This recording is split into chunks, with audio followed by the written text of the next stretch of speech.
Halo semuanya, balik lagi di podcast Tak Angel Novi bareng aku Fadia dan aku Dila. Kita hari ini kita kedatangan bintang tamu yang sangat amat spesial, lebih spesial dari kemarin karena pakai telurnya dua. Iya. Siapa lagi? Ciri-cirinya perempuan. Lagi. Cantik, iya bisa. Nggak gampang. Aktif ya itu, aktif banget. Terus mancung hidungnya. Ada hidungnya nggak kayak aku menurut. Terus dia sangat independen, bertanggung jawab. Adanya di mana kah di organisasi mana nih? Ada di salah satu yang suka demo. Yang suka demo siapa? Bukan kalau bukan semua. Terakhir kalau bukan wakil presiden mahasiswa kita yaitu Halala. Halo Halala. Hai. Deg-degan banget nih aku nih. Santai. Oke, kita santai aja ya. Ayo, siap.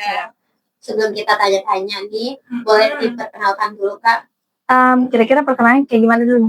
Namanya dari prodinya angkatan berapa atau Perlu NIM? Gak perlu kan? Oh, gak perlu ya. Oh ya, oke. Kerja apa ketika ujian? Ya benar sih, setuju. Oke, ini aku langsung perkenalan gitu ya. Oke, halo teman-teman semuanya. Perkenalkan, nama aku Nabila Pusyaida. Mungkin kalau teman-teman sama yang lainnya juga ketemu aku di jalan itu nggak usah pakai Nabila ya, karena Nabila itu terlalu common atau terlalu banyak. Manggil aku Lala gitu ya. Aku dari Sistem Informasi Angkatan 2022 dan di tahun 2025 ini alhamdulillah aku diamanahin sebagai Wakil Presiden Mahasiswa. Udah? Iya, alhamdulillah ya Allah tahun ini perempuan. Baru ya? Enggak sih sebenarnya beberapa tahun lalu itu juga perempuan, tapi selanjutnya ya cukup lama sih. Aku lupa tahun berapa, tapi sekarang perempuan lagi. Gitu. Lagi mungkin. Iya, betul. Setuju. Di sini. Iya. Kabarnya? Kalau ditanya kabar, ya dibaik-baikin aja deh. Iya. Karena mungkin udah semester tua. Pusing ya. Iya. Harus berapa anak Kak? 60-an. Banyak banget itu. Baru sebanyak itu? Iya, cukup banyak sih. Mungkin karena kita ini BEM umum ya. Jadi SI ada, TI ada, BD ada, seluruh angkatan. Jadi ya banyak gitu. Kemarin aja yang dimakannya udah pusing katanya apa? Iya. Banyak ya. Wah, aspirasi betul sih. Mahasiswa di sini. Benar-benar. Mata kamu. Iya, makasih deh. Ya, amin. Kalian juga semoga sehat terus dan sukses. Nih, kalau aku boleh tahu nih, kalau nih kesibukannya akhir-akhir ini apa? Kesibukan ya. Selain dari organisasi BEM, mungkin aku ngambil side job juga. Jadi asisten dosen. Mungkin jadi asisten dosen. Itu sebenarnya aku ngasdos 3 matkul sih alhamdulillah diamanahin sama dosen. Itu bahasa Inggris SI, bahasa Inggris TI, sama peminatan HRM, Human Resource. Tuh. Paling kesibukan lainnya ini sih. Oh iya benar. Kamu HRM juga? Aku HRM. Oh iya, berarti kamu HRM Inggris. Aku udah kali ngasdosin kamu dong. Yes. Oh iya betul. Iya benar. Ketemu terus dong kita ya. Aku anak itu. Aku jarang notice sih karena memang sekali ngasdos 120 orang, aku nggak ingat satu-satu. Iya. Paling kesibukan lainnya yaitu TA karena mungkin udah semester 7 juga. TA berarti sama poli. Iya. Iya, alhamdulillah. Aman. Ya dikuat-kuatin aja. Iya. Betul lah. Ini sebagai wakil perempuan. Nah, pasti tanggung jawabnya nggak kecil kan kalau jadi wakil SMA. Biasanya nih, gimana sih cara Kalala nih ngatur waktu antara organisasi, terusnya kuliah sama berbagi sendiri. Karena kita biasanya sebagai cewek tuh kayak ikut minta pengennya gimana sih, pengennya kayak gue pengennya ditipin dikasih jalan gitu. Nah ini kan kita sebagai wakilnya memberikan jalan juga, membantu adik-adiknya gitu, memberitahu jalan yang baiknya ini cara. Oke, sebenarnya gini, kalau misalnya lebih ke poin pertanyaannya itu manajemen waktu ya. Iya. Nah, kalau manajemen waktu itu sebenarnya menurut aku masih PR juga buat aku pribadi karena memang sebenarnya aku sudah punya perhitungan sendiri gitu. Sebelum aku memasuki semester baru, aku udah tahu apa yang mau aku lakukan dan biasanya aku bikin timeline gitu. Jadi biar nggak bentrok gitu. Cuma mungkin TA ini nih, karena yang memang aku tahu TA itu kan di semester 8. Tapi ternyata dari semester 7 udah harus digembar-gembor lah dari sekarang. Nah itu di luar dari perhitungan timeline aku sendiri. Nah untuk manajemen waktunya itu sendiri, pertama-tama kalian cek dulu nih kesanggupan kalian secara mental, secara fisik, kalian bisa nggak ngambil hal ini gitu. Kayak misalnya di aku, sekitar tahun lalu ya, ketika aku memantapkan diri untuk naik jadi wakil presiden, itu aku pikir dulu kira-kira sanggup atau enggak. Terus aku cek dulu kira-kira mata kuliahnya seperti apa, terus misalnya mau ngambil asdos tuh bakal bentrok atau enggak. Nah, ketika udah mantap nih, oke aku ngambil wakil presiden mahasiswa selama setahun. Berarti selama setahun tuh aku udah harus bisa make sure kira-kira jadwal apa yang mau aku ambil dan langkah apa yang mau aku ambil selanjutnya. Dan itu nggak cuma di otak doang ya. Dijurnalin gitu, karena aku suka menulis, ya udah aku bikin jurnalnya kira-kira apa yang aku mau lakukan ke depannya gitu. Nah, terus ditambah lagi nih, aku mau ngasdos. Cuman di semester 7 ini kan ternyata aku udah kuliah offline. Gimana caranya aku bisa memanage waktu aku asdos dengan matkul, karena takutnya bentrok kan. Nah, ini PR nih, karena jadwal asdos sama jadwal kuliah offline itu lebih dulu jadwal asdos. Jadi ini tricky banget nih untuk teman-teman, misalnya next kalau teman-teman mau ngasdos tapi ada kuliah offline gitu kan. Itu trikinya seperti apa? Karena jadwal asdos yang keluar, misalnya kita asal ngambil aja. Nah, nanti kita nggak akan tahu nih, ternyata tiba-tiba bentrok sama mata kuliah offline gitu.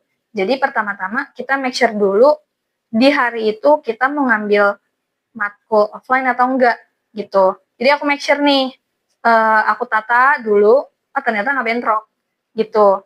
Jadi di mata kuliah offline ini, sehari ini aku akan ada mata kuliah offline, tapi nanti di seharinya enggak, karena aku ngasdos gitu. Sebagai contoh, mungkin di hari Senin aku full mata kuliah offline, Senin dan Selasa. Nah, hari Rabu nih, aku sengaja nggak ngambil mata kuliah offline, untuk apa? Untuk ngasdos, gitu, dari pagi sampai sore pun seterusnya. Nah, cuma yang TA ini memang di luar dari kontrol aku.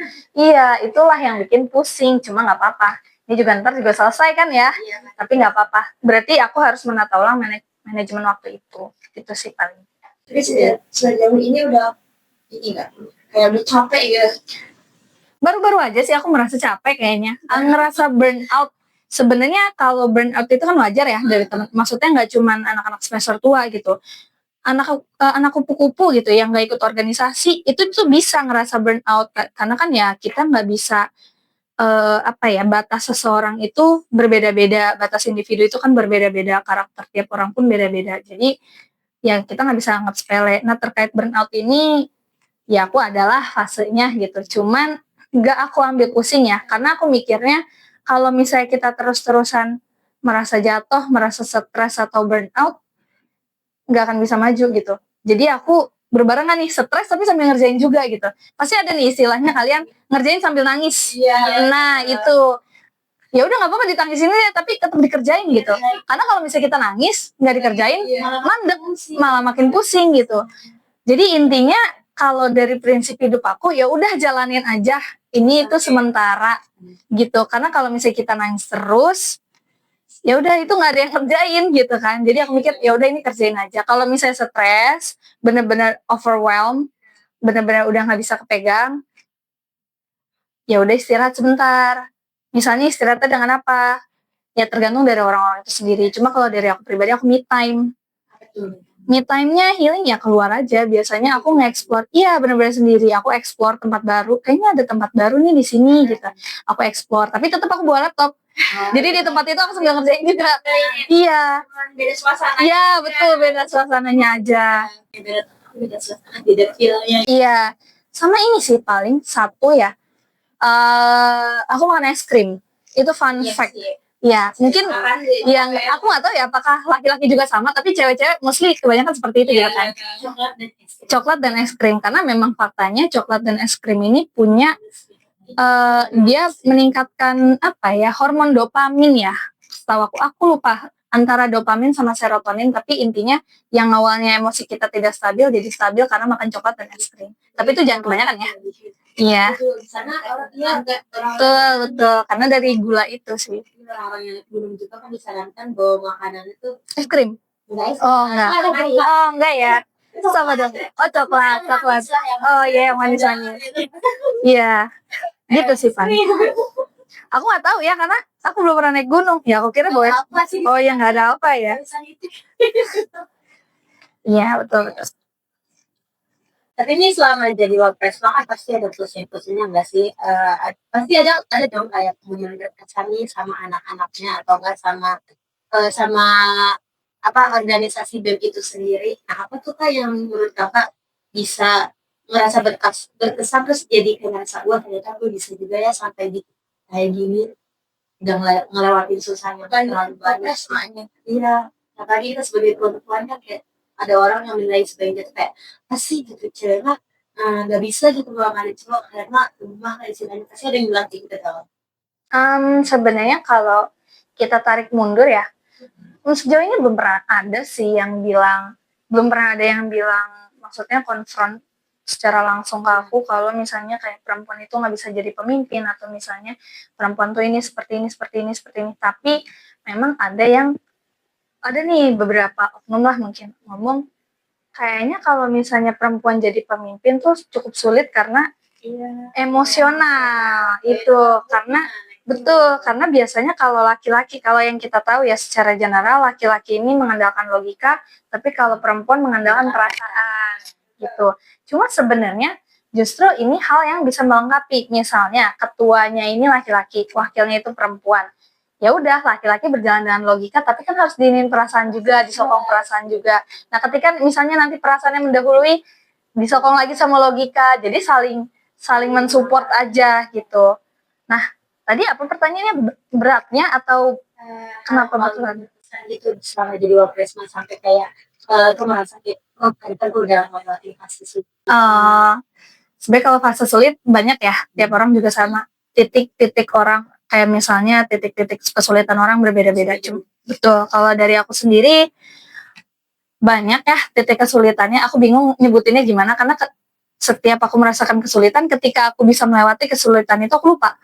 Iya sih. Iya jadi kayak kemarin tuh ngapain ya? Ya udahlah gitu kan. Maksudnya kayak sakit tuh nggak perlu diingat. Iya sakit mah nggak perlu diingat gitu. Cuman ketika aku merasa aku udah sampai di titik ini ketika aku bisa akrab sama anak-anak aku lah. Ya aku nggak tahu ya aku merasa akrab aja gitu. Aku manggil mereka anak-anak aku gitu. Jadi aku ngomong ke orang, ya itu anak-anak aku gitu kan. Jadi iya jadi aku merasa iya gitu loh. Jadi kayak misalnya udah sampai ke titik ini tuh ketika mereka tuh apa-apa ceritanya ke aku, ngajak mainnya ke aku. Jadi benar-benar hal yang nggak pertama mungkin ya, hal yang dipikirkan oleh mereka ketika misalnya mau main, mau apa itu tuh aku gitu. Jadi aku ngerasa, aku udah akrab loh sama anak-anak aku gitu kan. Jadi misalnya apa aja diceritain, entah misalnya masalah percintaan, masalah tugas, nggak cuma udah bukan di taraf organisasi lagi gitu tapi udah di taraf personal dia Kak aku mau cerita gitu bahkan aku tahu si ini ceritanya kenapa si ini ceritanya kenapa gitu aku jadi udah sampai di titik dimana wah di umur segini anakku banyak ya gitu loh. Iya gitu jadi kayak wah bukan diri aku sendiri yang harus dipusingin gitu Kak ini gimana ya cowok aku belum balas ini ya udah di taraf personal sampai di titik aku harus mikirin cinta mereka iya gitu loh jadi kayak wah pusing tapi ya udah gitu toh juga nanti pas aku lulus ini loh yang aku kangenin gitu ini anak-anak aku gitu belum tentu ketika aku lulus aku bisa keep in touch sama mereka seintens ini gitu jadi aku nikmatin aja gitu. Ini seneng gak sih kayak ya tuh orang tuh ingat kita terus kalau iya benar iya betul sedih banget terharu tapi iya sih iya sedih kamu ikut organisasi juga makanya biar punya anak. Kamu nggak tahu ya aku kemarin masuk BEM nggak ngerti makan Emang iya kamu masuk apa asli APM iya APM Oh ya udah, maaf ya itu. Soalnya bukan aku yang wawancara, iya di luar kota. Gak apa-apa. Next time ya, coba lagi kali ya. Nanti kan ada magangnya. Iya, nanti ada magangnya. Kita back to pertanyaannya. Kan kalau misalnya kita lihat dari seseorang tuh kan yang lihat dari posisinya yang tinggi nih, terus aktif juga gitu, udah banyak hasil-hasilnya, progres-progres baiknya. Nah pasti kan ada sebagian orang tuh yang cuma ngelihat perjalanan, ngelihatnya tuh hasilnya, suksesnya aja, hasilnya aja gitu. Nah padahal tuh kan di belakangnya banyak banget nih cerita-cerita sedihnya, banyak cerita-cerita lupa yang membuat kita tuh jadi bangkit lagi lah kayak gitu lah. Nah jadi kita mundur sedikit, Mbak, kakak sendiri pernah nggak sih kayak ngerasain sebuah perjalanan itu yang jadi diri sendiri yang sekarang tuh iya yang bikin kakak sekarang jadi diri kakak sendiri itu mulainya dari mana sih?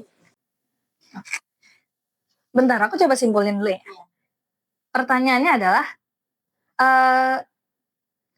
mulai dari mana? Ya mulai dari mana? Untuk bisa menjadi diri aku yang sekarang. Seperti itu. Oke. Kalau ditarik mundur lagi, ketika aku menjadi diri aku yang sekarang, bisa menjadi diri aku yang sekarang, itu ketika aku masuk kuliah di tahun 2022, masuk ke sini. Sebenarnya aku sudah pernah mengalami banyak kegagalan sebelumnya, sampai di tahap aku udah putus asa deh sama kehidupan gitu.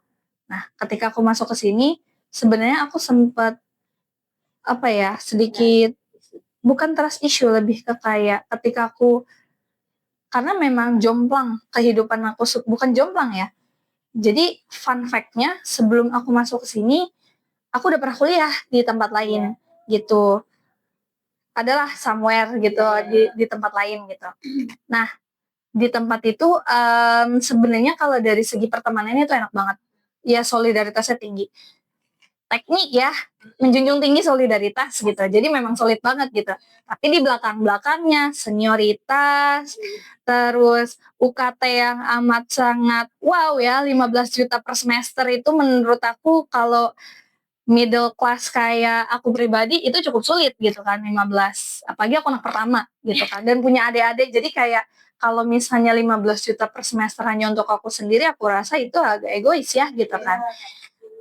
Nah kemudian dari tuntutan akademiknya yang memang tinggi banget gitu, dan aku rasa aku nggak bisa nih untuk bertahan kalau misalnya aku terus-terusan di situ gitu, apalagi dengan waktu istirahat yang memang sedikit sekali gitu.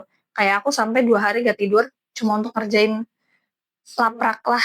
Dua hari gak tidur karena untuk ngerjain laprak. Jadi aku ngerasa kalau misalnya aku terus-terusan seperti ini, aku kayaknya gak sanggup. Aku perlu betul ya, maksudnya aku perlu ya sometime to make myself more peace lah gitu, lebih damai, entah itu secara mental, secara fisik, dan aku rasa aku tidak sanggup. Kemudian aku worst case-nya adalah aku mengundurkan diri. Itu keputusan yang berat. Kemudian aku pindah ke sini nih. Ketika aku pindah ke sini, aku merasa ya udahlah, jalanin aja gitu. Karena aku ngerasa mimpi aku udah mati gitu. Jadi ketika di sini ya udah, aku nggak usah punya mimpi lagi. Gitu. Tapi ternyata lihat sekitarnya. Ya, maksud aku bukan cuma sekitar yang suportif gitu, tapi dari sisi akademiknya, dari sisi aku ngerasa kayaknya kalau misalnya aku nggak kuliah di sini, aku akan bisa berkembang gitu. Jadi dari situlah aku bikin planning 5 tahun ke depan, langsung sepede itu, karena di sini gitu. Kayaknya bener deh, kalau aku nggak, mungkin karena rezeki juga kali ya. Kalau nggak di sini, ya aku nggak akan bisa jadi wapresma, aku nggak akan bisa mengembangkan public speaking aku.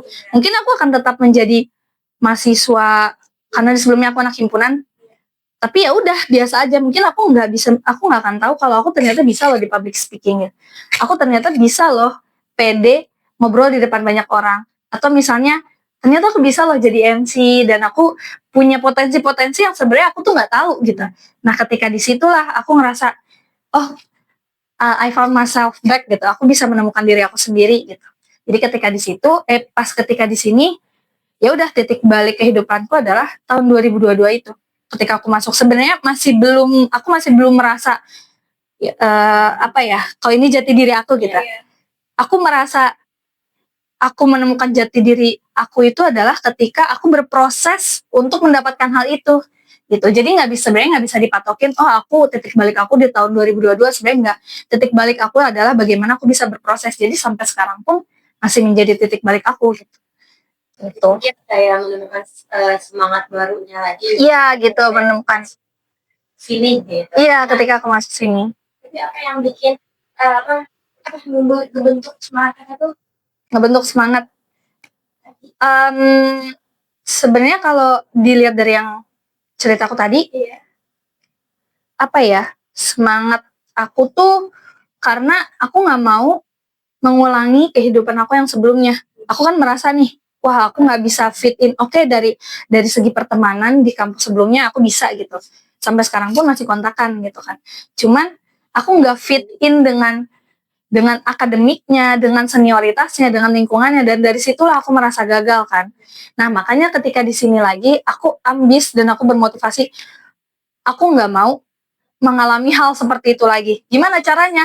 Iya gitu, aku harus lari gitu. Aku nggak mau tertarik lagi gitu sama bayangan di belakang gitu. Jadi itu yang bikin aku semangat. Aku nggak mau kehidupan aku yang dulu tuh terulang kembali. Itu cukup di kemarin aja. Jadi aku mengulang ini lebih ke kayak kehidupan aku yang kedua gitu loh. Iya betul gitu. Jadi ngulang lagi gitu. Aku nggak mau. Di kampus mana? Kan aku masuk ke sini tahun 2022. Aku lulus SMA dan masuk kuliah sebelumnya itu tahun 2020. Berarti gapnya sekitar hampir 2 tahun ya. Semester 5. 4 deh, semester 4. 4 mau 5. Iya, mau gimana lagi? Iya, benar. Iya, pasti punya lebih. Tapi aku pernah nambung juga dulu ada mahasiswa tetangga di makanya. Dia tuh keluar di semester 7 dan itu dia tinggal sidang. Dan emang kalau kita lihat dari isi kita doang, lihat dari pandangan kita doang, sayang banget gitu ya, sayang banget bener. Betul. Sia-sia. Tapi setelah kita ngobrol segala macam tahu alasannya kayak, oh iya sih dia keren banget kalau bisa ngambil keputusan itu. Karena bisa jadi dia ngambil keputusan itu, dia mau mengambil keputusan itu dari semester lalu, tapi baru berani itu di semester akhir gitu. Iya, pertimbangan. Dan aku yakin ketika dia mengambil keputusan itu sambil nangis. Karena itu yang aku rasakan. Aku ngajuin surat pengunduran diri, wah aku sambil nangis. Satpamnya udah kenal aku, kamu kenapa gitu. Ini Pak mau ngasih surat. Satpamnya nggak tahu kalau itu surat pengunduran diri. Terus aku salim sama bapaknya kan emang karena aku tuh sering banget salim sama satpam ya. Ya hati-hati ya Neng, itu tuh saya di stasiun di kereta aku nangis, gak ada yang berani deketin aku, gak ada yang berani ini karena mungkin posisi aku lagi nangis. Tapi ya udah, aku menghilang dari sosial media, dari semuanya tuh aku menghilang beberapa bulan sampai akhirnya aku dapet informasi, oh ada nih kampus Nurul Fikri lagi buka, daftar lah. Aku udah mikir ya udah daftarin aja deh mah. Aku udah ya udah jiwa aku udah nggak tahu di mana, ya udah atur aja deh gitu. Karena aku udah ya udah aku gimana, yang penting ikut aja. Tapi ternyata dari kepasrahan itulah bisa membawa aku sampai sekarang. Dan aku tidak menyesal sih. Keputusannya mungkin emang jurusan kemarin juga bukan rezeki yang betul benar tapi ada pasti banyak pelajaran juga ya malam iya sih benar.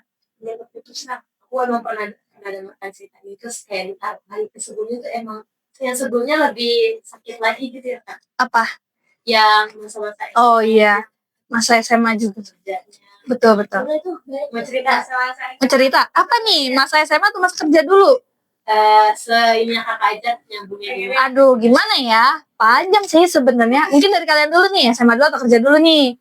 Tadi kan sebelum masuk mundur berarti ke kerja nanti baru kerja. Oke. Aku pernah di rumah sakit. Yang sibuk banget ya.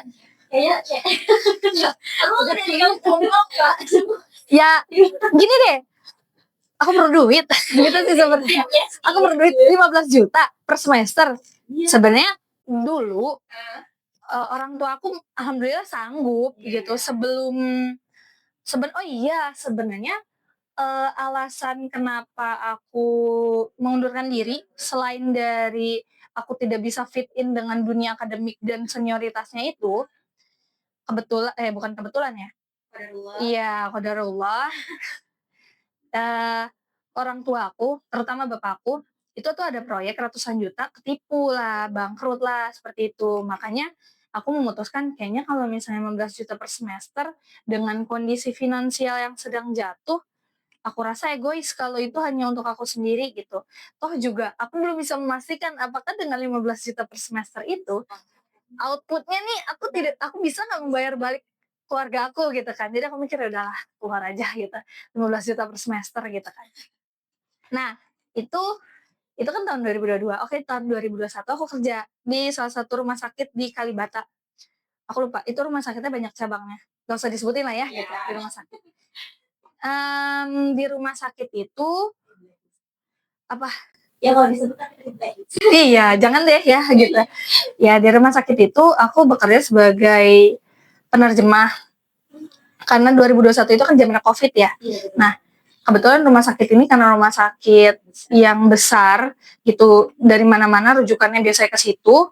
Jadi biasanya kalau ada pasien antigen atau pasien PCR ya kalau nggak salah ya, kedua antigen sama PCR itu dirujuknya ke situ. Nah karena di situ kekurangan orang yang iya, jadi aku ditariklah di situ dan di situ aku juga sebagai apa ya, kepala divisi mungkin ya. Kepala divisi yang sosial media karena digitalisasi lagi dielu-elukan banget ya, lagi digaung-gaungkan ya di era Covid itu. Jadi apa-apa harus serba digital nih. Transisinya kan cepet banget ya. Iya. Jadi mereka perlu cepet dong gitu kan.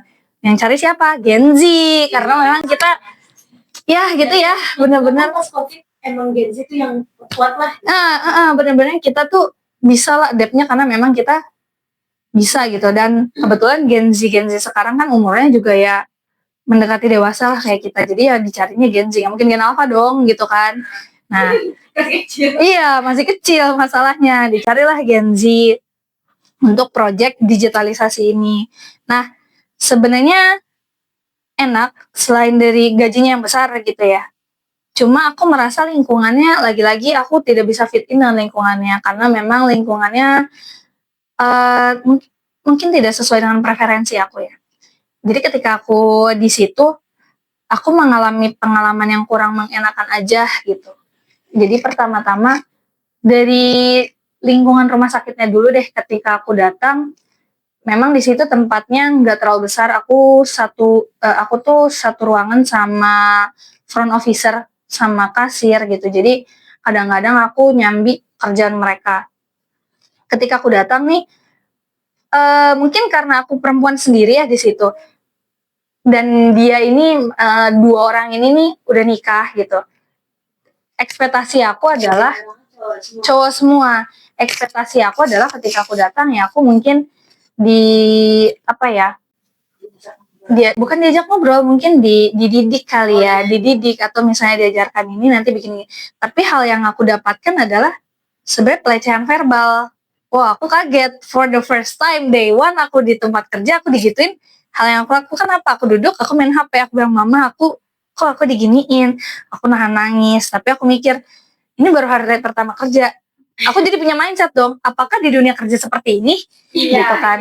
Cuman karena teman-teman aku sekitaran aku masih pada kuliah, aku nggak bisa cerita ke mereka gitu. Jadi dan aku merasa ini kayaknya aku pendem dulu deh gitu. Di hari kedua dan seterusnya ya mungkin belum ada pelecehan verbal, tapi nggak ke aku gitu pelecehan verbalnya, tapi ke yang lain gitu, ke suster-suster, ke perawat-perawat. Ini yang aku kaget, apakah memang seperti ini kah dunia kerja gitu. Tapi ya udah gitu. Terus apalagi ya, dan senggol-senggolan sih, karena mereka akhirnya tahu gaji aku lebih besar daripada mereka iri kayak, kok bisa anak kamu yang belum sarjana masih kecil gajinya lebih besar gitu kan, sedangkan aku yang udah berkeluarga lebih butuh duit, gaji aku sedikit ya, padahal aku kerjanya bukan 9 to 5 tapi 9 to 8, jam 9 pagi sampai jam 8 malam. Kalau mereka shift-shiftan. Jadi misalnya cuman sampai zuhur, dari pagi sampai zuhur, terus nanti zuhur ini lanjut lagi. Jadi ya udah gitu. hal biasa sebetulnya. Kamu Iya betul gitu kan. aku tuh ngeliatnya cuma dari plasma. Betul. Iya. Dan lagi mungkin karena itu karena pertama kali aku bekerja, aku nggak tahu batasan-batasan atau boundaries yang seharusnya aku lakukan. Aku mengerjakan tugas mereka, front officer, aku menginput ratusan data pasien gitu yang seharusnya aku nggak perlu mengerjakan, tapi aku ambil sisi positifnya. Oh, aku bisa belajar gitu. Ya. Nah, terus sebenarnya itu sih mungkin karena memang untung proyeknya cuma sebentar, cuma sebulan gitu. Jadi ya udah bye semuanya gitu kan. Aku nggak keep in touch lagi sampai sekarang dengan mereka, bahkan mungkin aku lupa. Tapi sebenarnya aku harap di dunia kerja nggak seperti itu, cukup itu aja ya gitu kan. Atau mungkin hanya orang-orang itu aja, tapi sisanya mungkin karena memang aku masih muda juga, belum punya pengalaman kerja, belum punya pengalaman public speaking dan memasang boundaries dengan benar. Jadi aku ibaratnya kalau teman-teman tahu istilah yes man itu di dunia kerja itu ketika kalian disuruh iya aja gitu. Iya gitu. Kalau disuruh apa? Karena nggak enak gitu, dan dia lebih tua gitu kan. Iya, takutnya malah nanti diaduin kita kinerjanya nggak bagus gitu kan. Itulah yes man. Karena aku di situ masih yes man, tapi aku mikir kalau kita terlalu memviktimisasi diri, menganggap diri kita sebagai korban, kita akan sedih terus. Jadi aku lupain itu hal-hal yang menyedihkan itu, aku ambil sisi positifnya. Sisi positifnya apa? Aku ketemu bule banyak. Mereka yang minta tolong ke aku gitu. Mereka yang kontak aku. Meanwhile front officer ini belum bisa mahir bahasa Inggris, mereka rasis karena ada nih yang dari Afrika, bule, white people, tapi dia tinggalnya di Afrika. Ketika dia mengenalkan diri, oh saya tinggal di Afrika, rasis lah mereka. Aku mikir, kalian belum mahir bahasa Inggris tapi gimana ya gitu kan. Jadi aku pribadi meminta maaf mereka. Ya itu pengalamannya banyak. Dan pengalaman yang paling lucu itu kalian tahu nggak Sukmawati Soekarno Putri, Bu Sukma? Aku pernah ngelayanin beliau. Nah, beliau waktu itu nggak ada ajudannya, tapi ini lucu nih, cerita lucu. Mungkin sharing dikit kali ya. Ketika aku habis melayani pasien bule, udah nih, datanglah beliau datang, terus aku samperin dong beliau. Terus aku bilang nih ketika isi biodata, boleh dibantu ibu nama orang tuanya? Terus beliau bilang, aku nggak tahu ya in person tuh seperti apa gitu, aku cuma lihat di TV gitu kan. Nama ibu atau nama bapak, kata gitu. Senyamannya ibu aja, baiknya seperti apa gitu. Soekarno lah, dia ngomong gitu, aku kaget. Ya kenapa kayak gitu ya, agak ketus dikit gitu. Mungkin karena posisinya panas gitu ya, aku nggak tahu, karena itu di siang hari gitu kan. Ya udah gitu, Soekarno, terus aku tulis Soekarno gitu kan. Soekarno pakai U, begini ya Bu gitu. Itu U-nya O dan E kata dia gitu. Oh ya udah dibenerin gitu kan. Ya udah akhirnya aku ke front officer, aku masukin gitu. Cuma aku masih berpikir kenapa ya beliau ngomongnya kayak gitu. Oh itu kalau aku nggak sadar. Nggak sadar, aku belum ngeh gitu. Dia duduk gitu kan, terus aku ke front officer gitu. Datanya udah ada ternyata gitu kan. Terus beliau ke meja front officer, aku lupa waktu itu ngapain.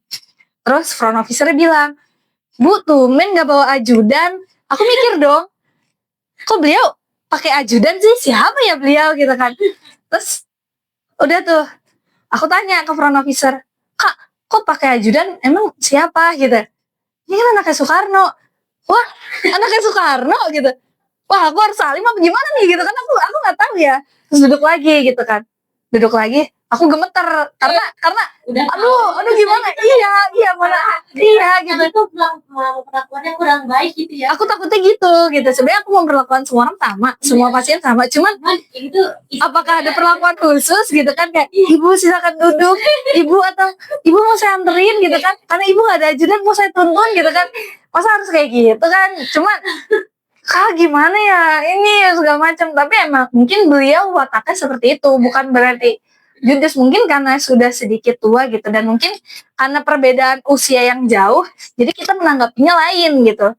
Ya udah datang, Ibu maaf ya Bu, oh iya nggak apa-apa, oh baik ternyata gitu kan.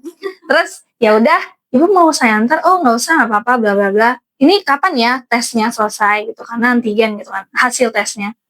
Aku lupa antara antigen atau PCR, tapi kayaknya antigen karena di besokannya beliau nggak balik gitu kan. Kalau antigen itu kan memang sehari ya gitu. Oh ya udah gitu. Iya Bu, terima kasih sebenarnya ya seperti biasa gitu. Setelah itu disemprotin ini loh, aku lupa kayak semacam hand sanitizer gitu. Karena memang iya, karena hygienic banget karena mungkin era-era Covid gitu. Cuman for the first time aku melihat orang yang benar-benar hygienic banget, bahkan sebelum dia duduk dia semprotin dulu semuanya, setelah duduk pun dia semprotin lagi. Jadi make sure semuanya higienis dan steril gitu. Karena mungkin dia tahu tentang tadinya Iya, iya, gitu. iya dan karena aku nggak pakai APD atau semacam pun, aku khawatir dong. Dia kan narik koper juga ya. Aku bingung nih, ibu mau saya tarikin nggak kopernya gitu kan? Tapi takut juga gitu. Dia bilang, oh enggak saya bisa sendiri kata gitu. Oh aku malu dong ketika aku bilang, ibu mau saya bantu bawain kopernya? Oh enggak saya bisa sendiri. Aku merasa, wah yaudah deh, emang kayaknya harus perlu ajudan nih gitu. Ketimbang diri aku sendiri. Ya udah itu pengalaman aku lah. Ada juga pengalaman lainnya tuh CEO orang Korea, tapi bukan CEO yang kayak di drama-drama Korea ya. Kalau di drama Korea aku juga mau sebenarnya. Iya, muda-muda banget. CEO-nya udah 60 tahunan. Orang Korea, bahasa Inggrisnya nggak lancar. Kalian tahu apa yang harus lakukan? Aku lakukan, aku ngomong pakai bahasa Korea. Bisa, dikit, tapi ya setidaknya apa yang dia omongin aku ngerti. Balasnya susah ya? Iya, itu dia. Dia ngomong nih, aku paham. Aku ngomongnya gimana ya ngomongnya ya gitu. Menyampaikan tapi kayak susah. Iya gitu. Itulah manfaat kita nonton drama Korea gitu. Jadi jangan drama Korea doang ya, drama Cina mungkin kita bisa ngerti gitu kali ya. Semua drama Thailand juga gitu ya. Kayak aku mau tonton juga abis itu. Iya sih. Iya Korea dulu aja deh ya gitu. Gak ada yang bisa ngomong Korea gitu. Bahasa Inggris dia pun gak lancar, belum lancar gitu. Akhirnya aku datang. Terus ngisi biodata, dia for the first time nih, dia dirujuk ke sini. Jadi sebenarnya dia dirujuknya ke rumah sakit lain lah. Tapi karena rumah sakit lainnya ini kurang memadai, dirujuknya ke sini. Jadi kayak dia semacam dilempar-lempar, jadi dia bingung dong. Jadi dia sendiri di situ. Nggak ada ajudan, nggak ada juru bicara. Jadi benar-benar sendiri gitu. Nah, ketika di situ nggak ada yang bisa ngajak ngobrol, dia benar-benar sendirian. Akhirnya diarahin satpam, tolong dong nih bantu gitu tengah set. Ya udah aku temenin gitu. Terus suruh isi data dan mungkin salah satu minusnya di masa itu adalah di biodata itu tuh belum ada versi bahasa Inggris. Jadi cuma Indonesia aja, jadi masih belum proper. Jadi perlu aku translatein satu-satu. Dia ngisi, ketika dia ngisi, dia nggak bisa alfabet pakai Hangul. Jadi dia harus tulis. Terus dia bilang, you can read kata dia gitu.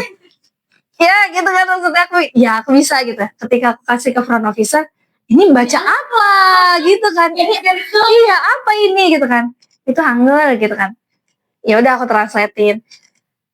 Ketika aku translatein, ini sendiri dong, dia diam. Aku bingung nih gimana cara membaginya gitu kan. Ini yaudah aku kerjain dulu deh biar cepet gitu kan. Aku kerjain, terus habis itu aku balik lagi ke sana, dia PCR. Jadi dia harus besoknya tuh harus datang lagi gitu kan. Ya udah, dia sementara besok pagi itu dia ada flight ke Korea. Jadi dia harus buru-buru dong.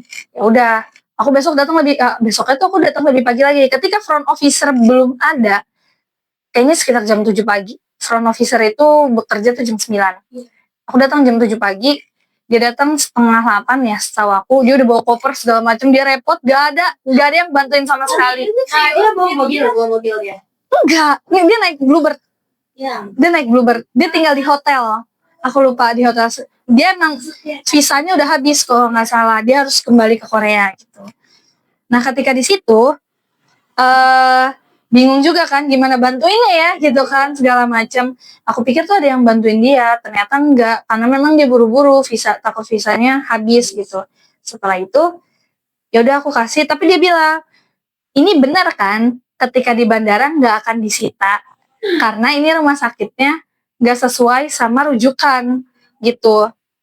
Oh bener kok, bener gitu. Aku udah bukan peringatin, aku udah bilang semua surat itu kalau dia dikeluarkan rumah sakit pasti sama gitu. Cuma mungkin sama rumah sakitnya yang beda.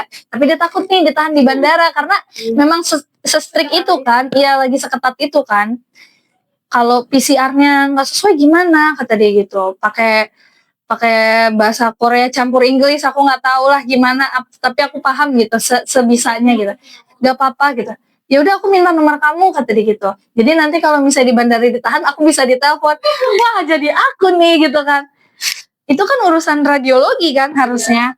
Ya udah, jadi ketika seperti itu ya udah nggak apa, aku masukin jadi dia nulis nih nomor telepon aku.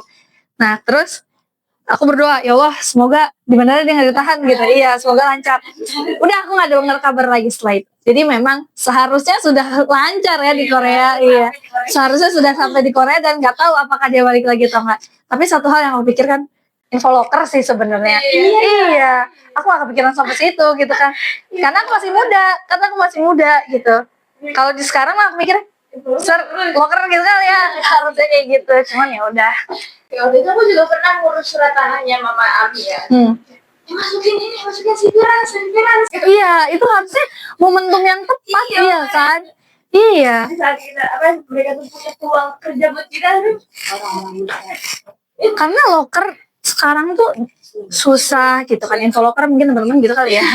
Jadi iya yang trending gitu ya.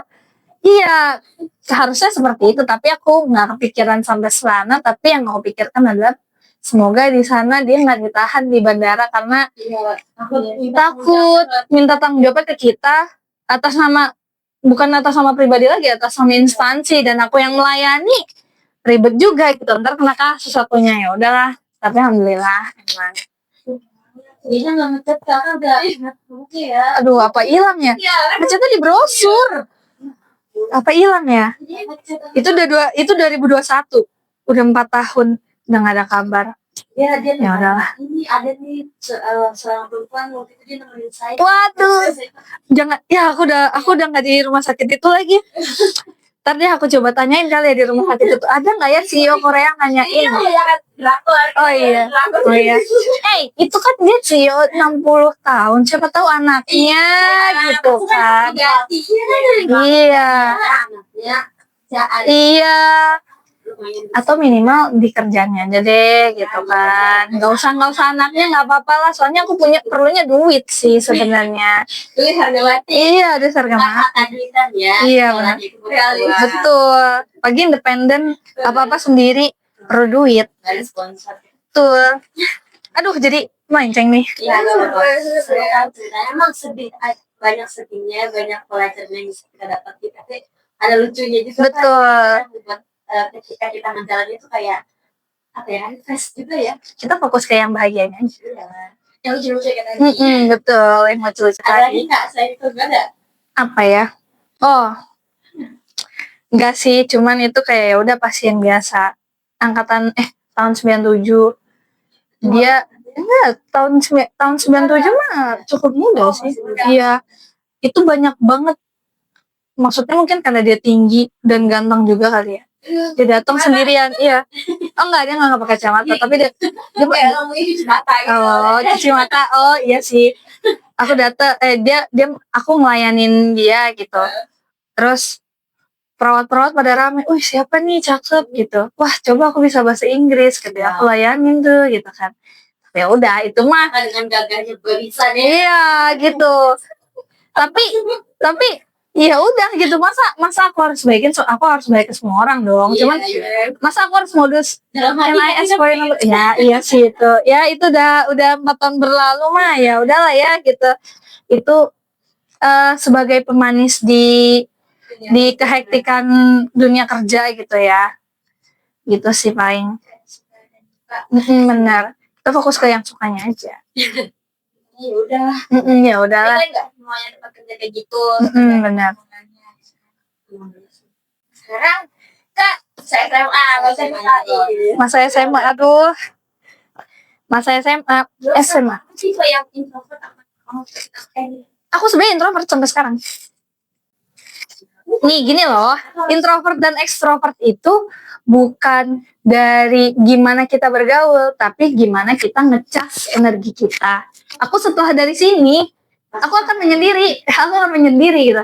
Aku ngecas energi, aku nggak akan ngobrol sama banyak orang. Ya udah, aku diam di laptop dengerin musik gitu. Tapi kalau ekstrovert, caranya mereka mengecas energi adalah mereka berbaur sama orang. Misalnya, ketika kalian akan ngamatin deh. Misalnya nih, ngobrol nih sama aku nih, nanti setelah itu aku diem. Itu aku lagi ngecas energi. Atau misalnya, kalian pernah nggak ketemu narasumber sebelumnya yang diajak ngobrol makin lama tuh makin energik gitu. Nah, itu ekstrovert bisa jadi, tapi nggak tahu ya.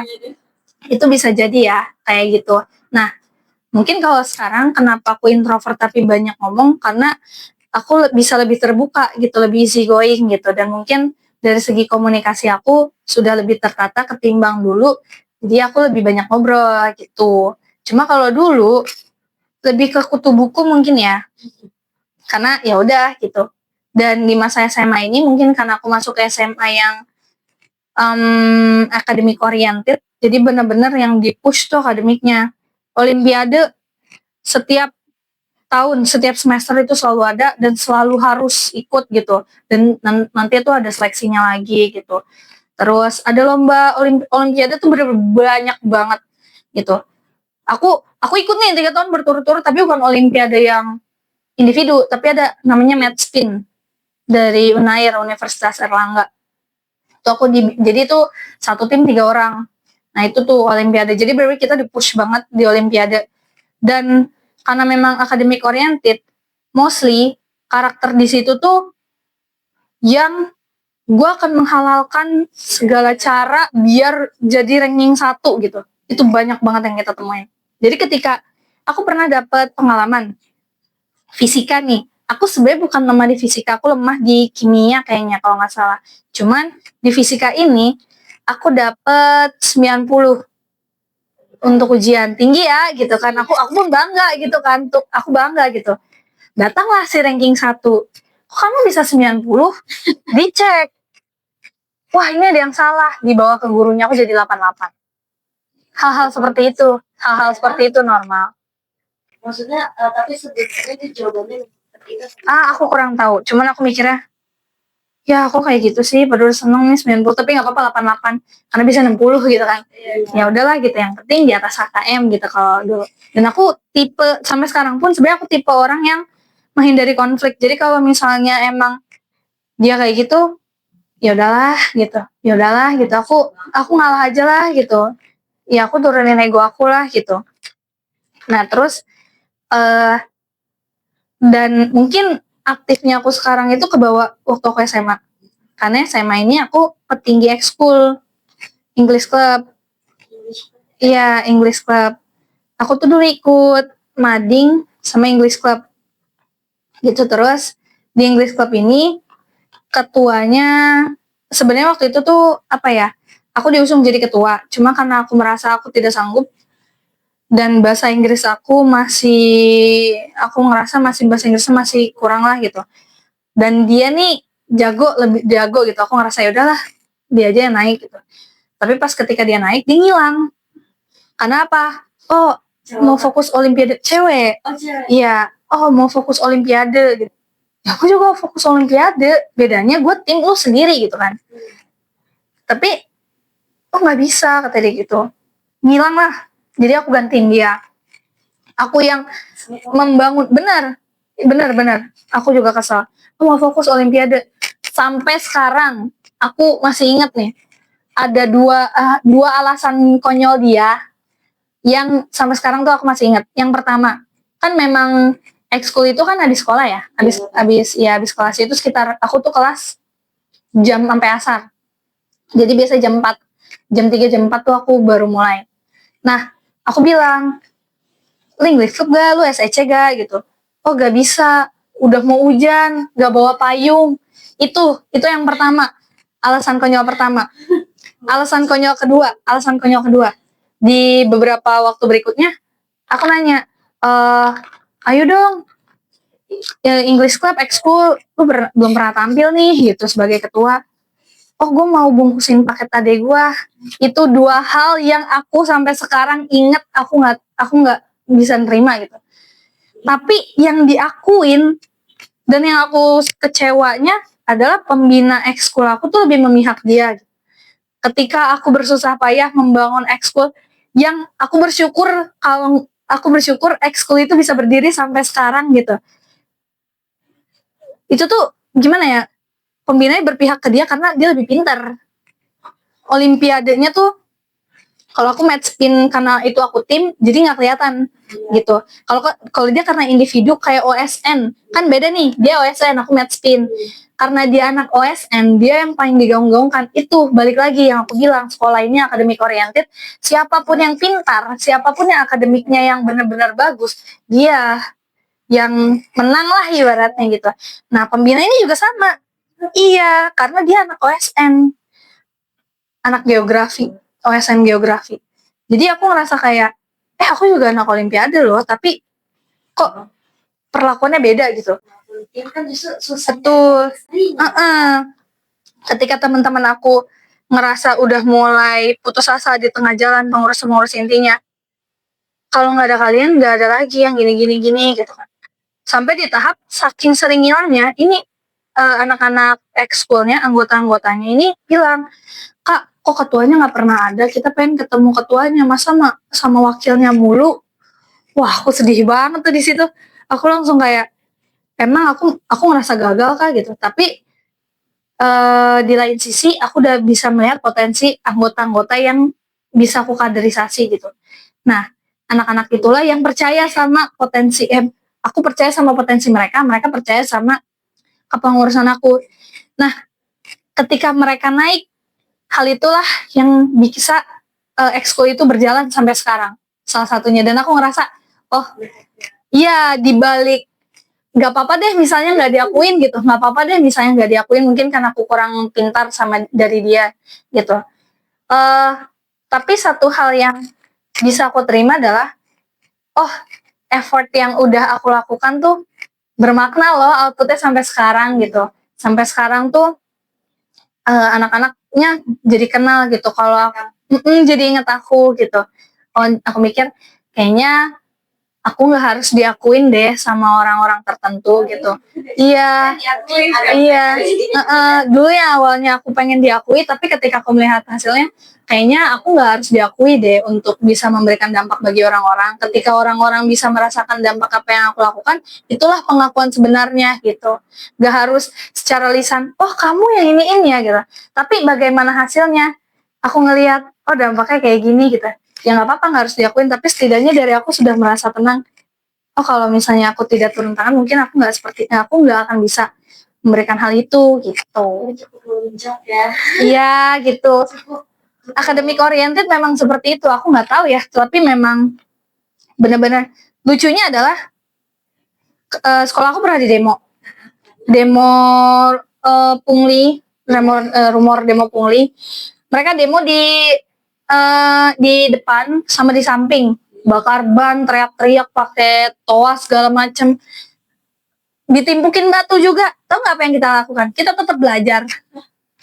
Udah nggak boleh. Iya, nggak boleh. Kita tetap belajar, nggak dipulangin. Pulang tetap seperti biasa sampai sore. Kita tetap belajar ya gitu. Itu tuh apa ya? Semangat kan kita karego tiba-tiba meningkat bom. Nggak tahu sih ya kalau kayak gitu. Kita tetap belajar. Aku ingat banget aku duduk samping jendela, aku ngeliat tuh ada yang demo bakar ban tuh di situ. Kan fokus kita juga kan jadi Iya, tapi tetap kita harus belajar. Terus ada yang lagi tawuran sekolah sebelah, tetap belajar ya gitu. Tetap belajar. Terus lagi UN anak kelas 12 ya, aku waktu itu masih kelas 10 atau kelas 11, tetap belajar. Kok gitu sih? Kalau UN kan kita dari UN ya? Iya, itu bener-bener aku nggak tahu ya, kalian pernah nggak dengar istilah remet kuadrat? Nah, di aku udah remet nih, udah remedial, ternyata belum sesuai ketentuan, remet lagi, belum sesuai ketentuan, remet lagi, 4 kali remedial. Iya, segitu. Tapi itu menolong. Nggak juga sih, sama aja sih kayaknya. Cuman apa ya? MTK minat. Aku ingat banget MTK minat. Itu remet kuadrat gitu sampai bilang, wah ini mah remet kuadrat gitu. Karena KKM 80. Mengulang-ulang. Nggak sampai 80 ya, Bang. Nah, nggak tahu tuh, kita semua secara rata KKM 80. Iya, itu jadi kayak kimia. Iya, itu tuh benar-benar academic oriented memang seperti itu. Bahkan kita nulis juga nggak boleh miring. Di HVS. Ini makanya kenapa sekarang aku punya kebiasaan kalau nulis di HVS itu harus pakai, kamu tau gak sih yang kayak tulis buku yang besar. Nah itu ditatakin itu jadi kelihatan garisnya. Itu aku banget. Ya itu aku semacam PTSD kali ya gitu. Aku kalau tulisan miring, aku dulu pernah bener ngulang. Aku nulis miring bahasa Indonesia, aku kirim, aku kasih ke dia, nggak diterima. Kadang dirobek, kadang diremek, suruh nulis ulang. Kayak gitu. Nggak boleh pakai tip itu gurunya. Ketentuannya nggak boleh. Ya memang ketentuan strict seperti itu, tapi aku jadi perfeksionis sekarang gitu. Kan ada sebagian orang juga yang kayak gitu tuh mau ketika dia melakukan sesuatu tidak cukup baik itu akhirnya salah kurang itu yang terjadi aku sekarang sampai sekarang.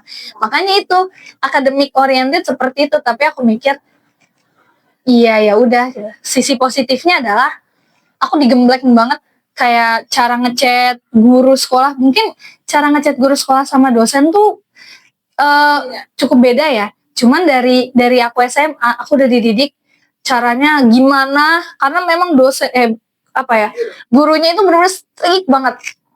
Gurunya strict banget. Dari segi ngechat juga sama gitu.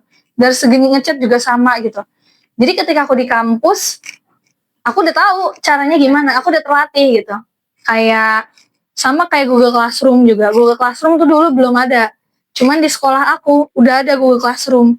Kita bingung, digitalisasi ini, tiba-tiba COVID, kita udah terbiasa gitu. Jadi mungkin sisi positifnya mereka mempressure kita adalah kita bisa terbiasa gitu dengan hal-hal yang misalnya mungkin dididik untuk dunia kerja, betul, dididik dunia kerja gitu segala macam.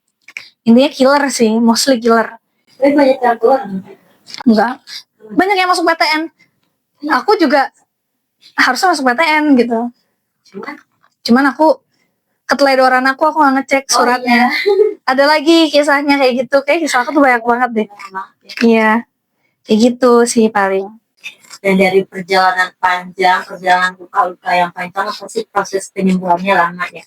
Dan menurut aku juga itu kakak udah keren banget ya, karena sekarang tuh udah berada di posisi yang kuat, yang hebat, dan bisa menginspirasi banyak orang, yang bisa dengan banyak beban di kakak juga, kakak bisa mendengarkan keluh dari orang lain. Dari semua itu tuh pasti ada kan suatu momen di mana kakak masih kayak ini bukan hidup gue yang dulu lagi gitu. Nah itu merasanya pas di mana kan? Ngerasa bukan diri aku. Dari yang dulu tuh udah hidupnya kayak sampai patah semangat gitu kan, gak ada kehidupan lagi lah. Ngerasa patah semangatnya ya intinya. Kan kakak menemukan dari diri kakak yang baru kayak ini bukan hidup gue yang dulu nih. Ketika ketika aku sebenarnya yang aku sempat mention tadi gitu, ketika aku menemukan jati diri atau titik balik tuh bukan di saat itu gitu, tapi saat di proses itu gitu. Nah ya proses itu masih berjalan sampai sekarang gitu, dan aku nggak bisa mematok waktunya kapan gitu. Tapi mungkin rentangnya ya, atau misalnya proses ketika aku bisa merasakan aku tuh udah berbeda itu ketika aku hektik kali ya, aku udah bisa memanage waktu. Sebenarnya specifically bukan maba, karena maba itu kan masih transisi ya masanya. Dan aku juga masih jiwa aku yang waktu aku maba di sini, jiwa aku tuh masih tertinggal lah beberapa di sana. Jadi aku masih belum bisa merasakan. Tapi ketika aku masuk organisasi, aku kan BEM 3 tahun ya, 3 periode. Ketika aku masuk BEM, ketika aku ikut kepanitiaan lah, itu aku baru merasakan diri aku yang dulu udah nggak ada. Dan aku ketika masa-masa transisi itu, aku udah mulai berani show up, semacam kayak aku udah berani stand out dari segi baju lah ya. Dari segi baju, dari segi cara berpakaian aku udah bisa menunjukkan gitu, karena sebelumnya tuh aku nggak berani gitu, serba kayak paling kalau nggak hitam abu kemeja, ya anak-anak teknik gimana sih gitu kan. Kalau sekarang ya aku udah lebih berani gitu. Jadi ya itu transisinya itu adalah ketika ya prosesnya, jadi sampai sekarang juga aku masih bisa merasakan. Awal mulanya ketika Aku ikut organisasi kepanitiaan gitu-gitu. awal momennya itu organisasi itu ada pas di kakak yang dulu yang takut untuk mencoba semua hal baru karena banyak kesedihannya yang ikut. Jadi kan kakak udah cerita-cerita tentang masa SMA yang gimana tuh kakak jadi yang wakil ya di English Club. Nah, kalau kasih kesempatan nih, kakak kurang dihargai ya waktu itu ya. Dulu. Kalau dikasih kesempatan buat ngobrol sama diri kakak yang masih SMA waktu masa-masa itu, kakak pengen ngomong. Ini aduh sedih banget, kayak refleksi diri kali ya. Iya, kita bisa bertemu dengan kamu yang di masa dulu apa nih? Apa ya? Iya, tapi sedih banget karena aku melihat diri aku jadi kayak, oh, aku sedang membayangkan yang di hadapan aku sekarang tuh diri aku yang dulu gitu. Paling ini sih, jangan patah semangat ya gitu, dan tetap hidup. Karena dulu saking patahnya ya aku kayak keinginan hidup tuh kayak nggak ada gitu, saking ininya dulu gitu ya. Cuma kalau aku bisa bertemu sama mereka atau sama dengan mereka nih, maksudnya aku yang SMA, aku yang kerja, aku yang kuliah sebelumnya, tetap hidup sih. Iya, jangan patah ya, tetap hidup ya.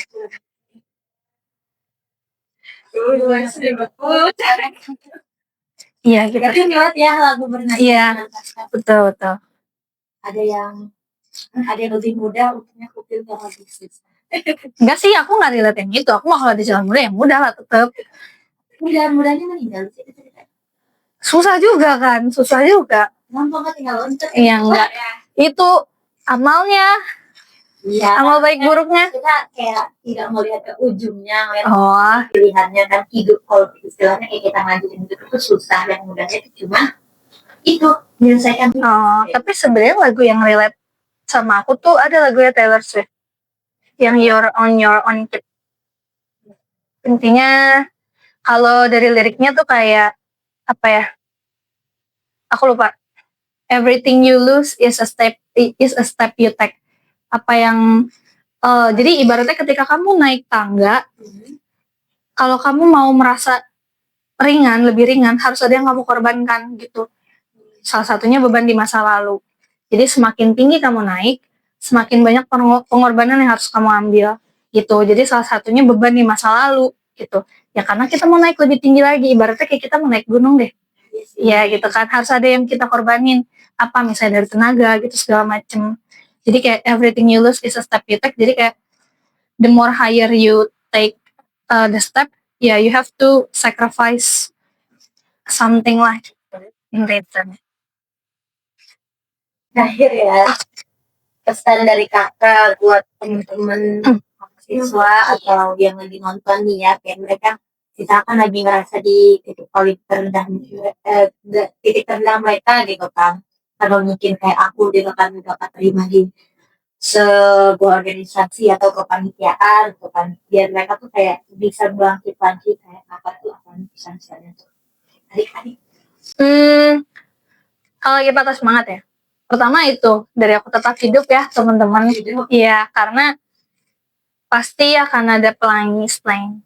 Terus kalau misalnya kita nggak keterima, itu sebenarnya konteksnya nggak cuma organisasi, tapi mungkin yang lebih dewasa itu keterima kerja, internship, atau misalnya tidak mendapatkan hal-hal yang kita inginkan. Nangis saja, karena kalau nggak diungkapin itu akan pressure bagi kita juga gitu kalau nggak dikeluarin. Nangis saja, tapi setelah nangis kalian harus percaya bahwa akan ada gantinya lebih baik. Itu yang harus kalian terapin. Oh, ini bukan rezeki aku, nanti akan ada gantinya kok gitu. Karena aku sudah mengalami banyak kehilangan, banyak pengorbanan, dan ternyata aku mendapat gantinya lebih baik dari itu, dan akhirnya aku ngeliat ke belakang, oh ternyata benar gantinya lebih baik gitu. Jadi ketika Jadi sebenarnya ketika kalian tidak mendapatkan sesuatu atau misalnya nggak keterima, pokoknya nggak sesuai apa yang kalian inginkan, itu tuh bukan berarti kalian stuck, kalian gagal gitu. Tapi hanya saja tuh enggak, kalian hanya dialihkan ke jalan lain gitu. Jadi misalnya kamu mau ke jalan sini nih, tapi ternyata nggak bisa, gagal, macet total atau gimana. Kamu harusnya, jadinya kamu ke sini kan, jalan yang lebih panjang. Nah, jadi sebenarnya bukan kalian yang gagal, hanya saja kalian dialihkan ke jalan lain gitu. Tetap tujuannya akan sama, tapi mungkin jalannya lebih panjang. Nah, di proses perjalanan itulah kamu jadi lebih menikmati hidup gitu. Itu sih paling dari aku. Pacak lagi ya, gak macet-macetan. Iya sih. Oke, lebih banyak pelajaran. Terharu. Jadi balik ke Lala yang sekarang ada ada masa-masa tersulitnya ternyata Bisa kalian pasti kalau yang lihat kalau di kampus kayak makanya tuh warnanya super cheerful banget ya. warna pink hijau Gak sangka ya dulunya anak teknik. dan yang lain semua Iya, hitam abu. Meja flanel. itu nggak ada menarik-nariknya dan kalau yang sekarang wah ria banget Berbahas terus banget kita jadi pasti pesan sih kayak dan aku kayak sangat tetap semangat gitu. Kita jadi inspirasi untuk kita kalau ada lulus jangan lupa datang lagi. Semoga nanti kita bisa bertemu pada berikutnya ya. Semoga dilancarkan TA-nya.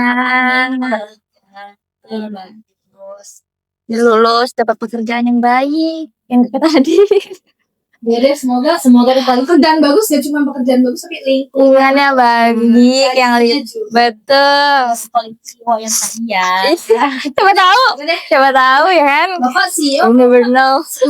tahu nih kayaknya Oke, pengumuman aku lupa deh kayak gimana. Lupa fokusnya dari kita buat kalian nih kalau ada yang mau rekomendasi kalian di kampus undang di podcast kita boleh ada kalian komen terus jangan lupa video-videonya di like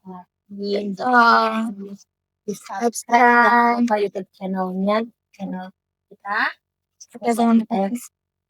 Instagram ya Instagram kita juga sama. Terus kalau sama satu lagi Instagram second kita punya second akun Daily Halloween. itu buat kalian yang bilang kalau itu Daily Halloween bukan akun itu sebenarnya Akun NF itu kan second account. ini buat kalian admin apa namanya orang mahua UKM tolong di fallback. Itu kan emang second account-nya kampus. Aku tahu sih kontennya, tapi ya aku tahu kalian yang ngelola gitu, tapi Ya. aku nggak tahu kalau itu official. Itu manusia. Terus ini kalau misalkan kalian membuat suatu kegiatan yang besar Iya boleh. tolong di tag juga akun kitanya Di hallway. ya nanti pasti kita repost karena itu kan istilahnya itu tuh kalau STTNF kan ya formalnya ya yang cuma ngasih tahu kayak Kayak pendaftaran, info-info. Daily Halloween itu untuk mahasiswanya Kayak kegiatan mahasiswanya lo ngapain aja iya jadi nggak cuma muka aku aja yang terpanjang di sini ya kayak mungkin kalau mau promosi Instagramnya Boleh emangnya. Bisa di follow aja nbl.psz. susah emang agak susah ya Iya maaf ya. NBL itu dari SMS atau editor nanti ada tulisannya nbl.psz ya. Oke guys jangan lupa di follow. Lagi terima kasih untuk kalian yang udah nonton. Sampai jumpa di episode berikutnya. Aku Dila, aku Faga, Aku Lala. kita semua pamit undur diri. See you. Bye.